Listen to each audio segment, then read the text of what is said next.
77% of small businesses using AI have no written rules for it. Not a weak policy, no policy at all. Meanwhile, 68% of us are using AI regularly, and the typical business is running 5 different AI tools. 5 tools, 0 rules. I run 4 businesses on AI, and in several of them, I'm legally responsible for the data I touch, so I didn't get to skip this part. Here's the exact one-page policy I operate under. It's free at the end. First, why the gap exists.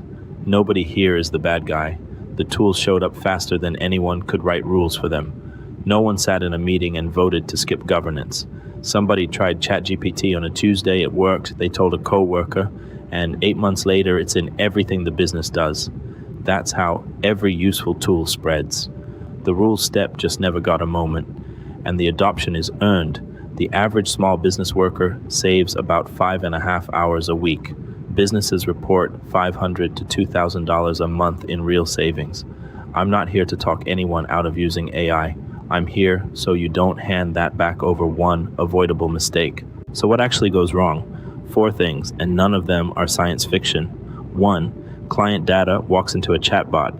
Somebody pastes a full customer record, an invoice with account numbers, a medical form, into a free AI tool because it's faster. No bad intent. But that data has now left the systems you told the client it would stay in. 2. Made up numbers shipped to a client. AI writes just as confidently when it's wrong. If nobody checks the figure before it goes into a proposal or a report, the mistake has your name on it, not the tools. 3. No disclosure, which is fine right up until a client finds out on their own. Then the problem isn't the AI, it's that they had to find out. 4. And this one's new. At Black Hat this month, researchers showed flaws in agent infrastructure on AWS, Google, and Versal, where forged instructions reached an agent's actual tools without the model ever running. So every guardrail sitting in front of the model never fired.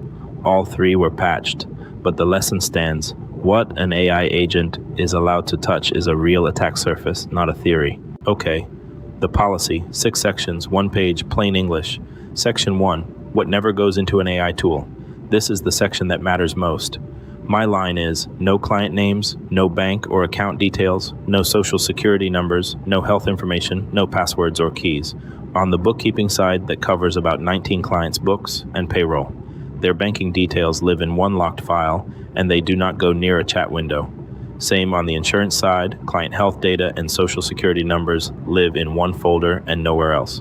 When I want AI's help on that work, I strip it down to the shape of the problem.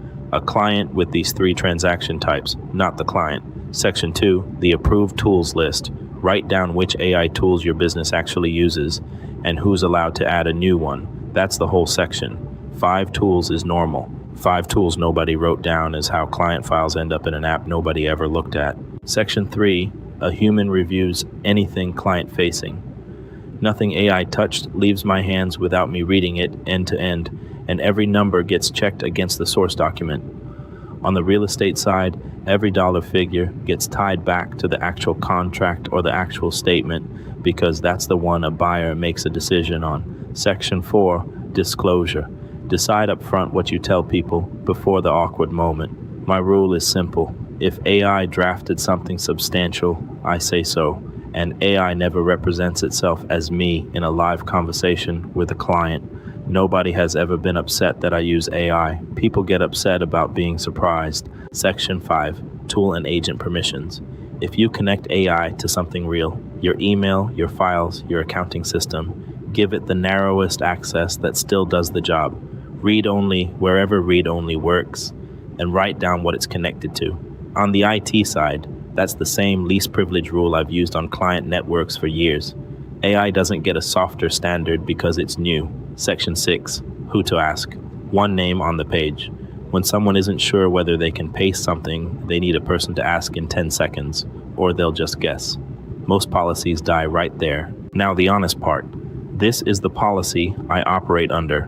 It is not legal advice.